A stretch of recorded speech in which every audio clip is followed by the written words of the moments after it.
Halo Sobat Tekno, apa kabar kamu hari ini? Semoga kamu selalu sehat dan banyak rezeki. Ini adalah Realme 11 Pro Plus 5G. Selama sebulan lebih saya pakai, saya bisa simpulkan kalau HP ini tuh adalah flagship yang disunat. Flagship yang dihemat. Berasa disunatnya, berasa dihematnya itu adalah pertama di bagian harganya ya. Kalau misalkan flagship kan rata-rata harganya belasan juta, bahkan lebih dari 20 juta. Kalau ini cuma 7 juta masih kembali 6.999.000 pada saat video ini dibuat. Atau kamu bisa cek aja ya, link di deskripsi video, kali aja di situ dapat harga terupdate, harga promo juga. Dan selama sebulan saya pakai ya, yang paling saya suka dari HP ini adalah di bagian desainnya yang berasa ergonomis banget di genggaman. Nyaman banget loh di tangan. Karena desain bodinya tuh dibuat ergonomis dengan tepian bodi melengkung. Terus juga layarnya udah curve design juga, jadinya bener-bener nyaman banget di tangan. Ditambah lagi untuk material bodinya pakai bahan vegan leather, bahan kulit sintetis yang berkualitas. Jadi tuh nambah rasa mewah baik saat kita lihat kayak gini, ataupun digenggam. Ini bener-bener berasa mahal di tangan loh. Dan gaya layarnya juga udah curve ala flagship. Terus bezel bawah layarnya dan sampingnya juga super tipis ya, bukan kayak layar HP curve yang harganya irit, bezelnya masih agak lebar. Kalau ini beneran bezel sempit, mantep jiwa liatnya. Untuk kualitas layarnya juga nggak main-main ya, udah pakai panel layar AMOLED Full HD Plus dengan refresh rate kelas gaming 120 Hz. Untuk kualitas warnanya juga udah 100% P3 Gamut. Layarnya juga udah support teknologi HDR10+. Pokoknya bener-bener kualitas visual layar HP flagship. Dan kalau kita bawa keluar ruangan, siang-siang juga nggak perlu cari tempat teduh ya. Karena layarnya tetap kelihatan jernih dan nyaman untuk penggunaan. Masih cukup terang loh dilihatnya. Layar dari Realme 11 Pro Plus ini juga udah mendukung hingga 10 sentuhan dan responsif banget selama pemakaian. Baik itu buat multitasking ataupun buat main game. Nggak ada tuh yang namanya delay touch. Dan karena udah pakai layar AMOLED, Realme 11 Pro Plus ini juga punya fitur Always On Display. Dimana fitur AOD-nya ini tuh bisa diatur ya, mau 10 detik aja atau selalu nyala. Dan notifikasi yang tampil juga bisa dari semua aplikasi. Nggak kayak HP merek lain ya, yang rata-rata fitur Always On Display-nya cuma bisa 10 detik aja. Kalau ini kan ngelihat layarnya nyala terus kayak gini, berasa kelihatan nambah mewah kan? Dan untuk kualitas audio ya, mau kamu dengerinnya lewat earphone ataupun lewat speaker HP langsung, suaranya udah kelas flagship. Udah dual speaker, udah stereo, dan berasa surround dengan teknologi Dolby Atmos.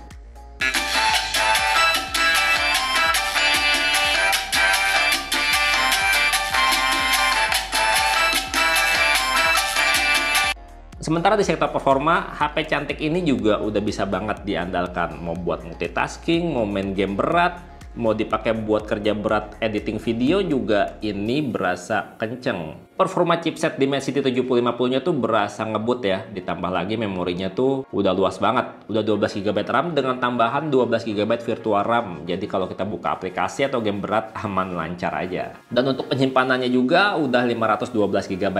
Luas banget, jadi walaupun slot kartunya cuma dual SIM, nggak bisa pakai micro SD. Ukuran storage setengah terabyte itu menurut saya tuh udah cukup banget, lebih dari cukup malah. Karena udah saya install banyak aplikasi dan juga banyak game berat, storage-nya masih lega banget. Dan kalau dipakai buat main game tentunya juga udah bisa menghibur ya. Walaupun sayangnya untuk game Mobile Legends, HP ini masih belum bisa buka settingan grafis ultra. Masih mentok di grafis tinggi dan frame rate juga tinggi. Tapi kalau dipakai buat push rank sih, ini enak, aman, lancar banget. Dan HP juga tetap adem dipakai main game lama.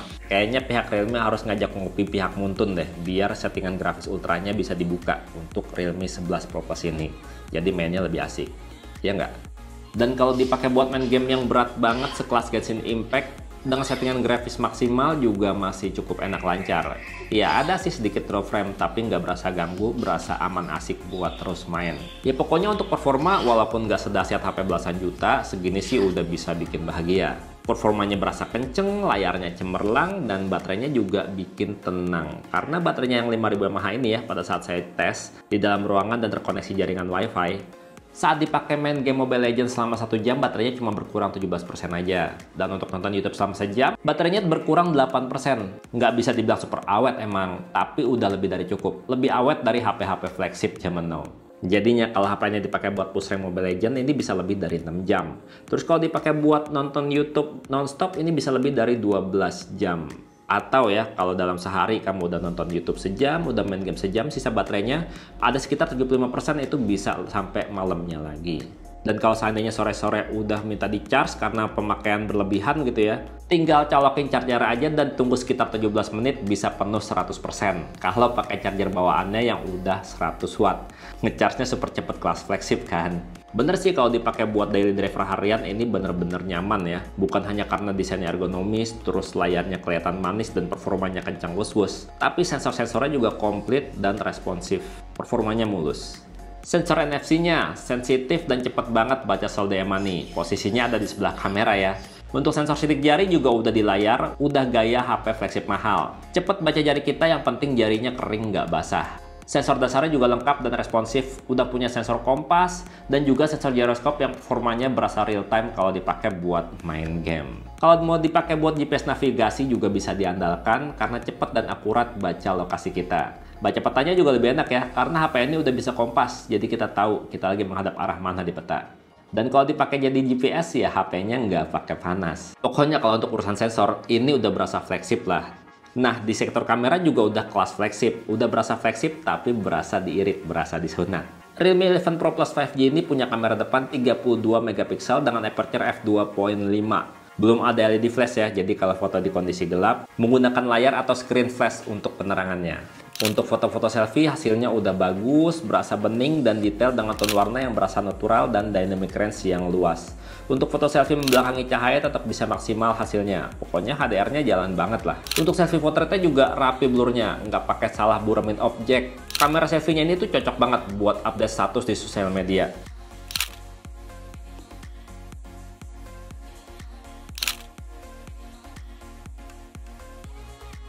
Nah, kalau untuk kamera belakangnya ini yang kurang berasa flagship. Berasa flagship tapi dihemat, tapi disunat.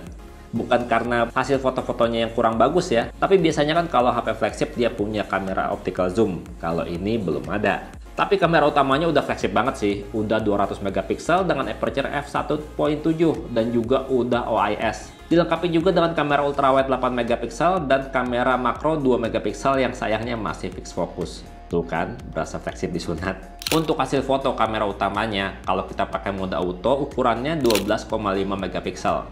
Dan hasilnya ini tuh cakep banget sesuai sama harga. Detail jernih dan juga punya tone warna yang natural. Tapi berasa lebih menarik sih dari aslinya. Untuk dynamic range-nya juga cukup lebar ya. Jadi kalau kita foto dengan background terang, hasilnya tetap detail, baik objek foto maupun background-nya.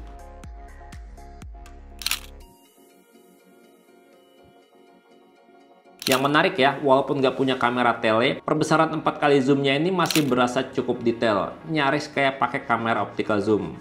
Ya ada sih sedikit penurunan detail, tapi nggak kelihatan kalau hasil fotonya nggak di zoom.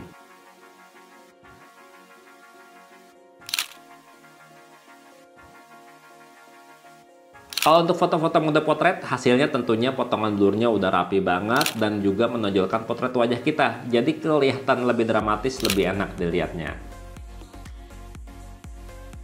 Kalau untuk foto-foto makro, yang penting pastiin aja kamu ambil fotonya di kondisi terang dan jarak kamera ke objek itu harus pas biar hasilnya maksimal. Kenapa sih belum autofocus? Foto makro susah loh kalau nggak autofocus.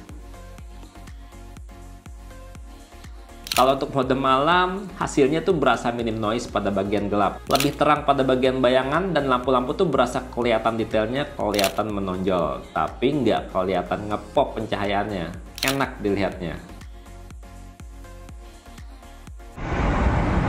Kalau perekaman video ultra steady aktif dia di 1080p dengan 60 fps, kualitasnya kayak gini. Ini stabil banget sih.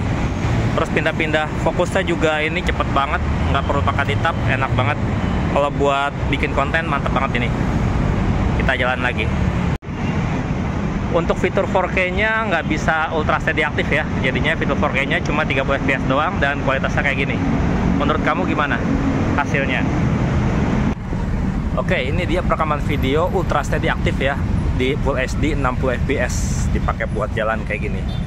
Ini low light ya, kondisi malam hari, ya sekitar jam setengah 7 malam lah. Kualitasnya kayak gini. Ini enak banget nih kalau dipakai buat bikin konten, udah jernih banget. Kalau untuk suaranya sendiri kamu bisa nilai ya.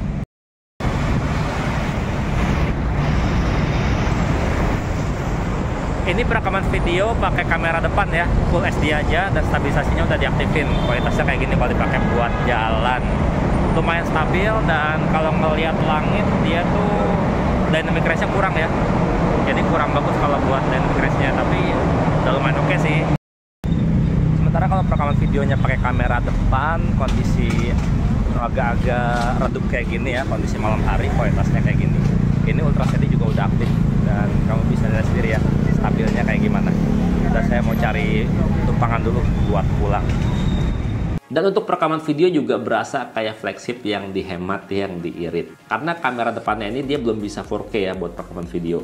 Padahal kalau HP-HP flagship rata-rata udah bisa 4K. Tapi untuk perekaman video, baik depan maupun belakang, ini udah stabil banget. Nggak pakai guncang-guncang. Oh ya, kalau kamu beli HP ini ya, di dalam kotaknya tentunya kamu dapat HP-nya. Terus dapat juga softcase bening.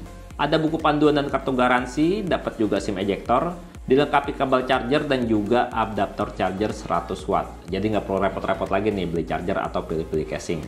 Ya, overall selama sebulan lebih saya pakai Realme 11 Pro Plus 5G ini untuk daily driver, saya udah puas sih.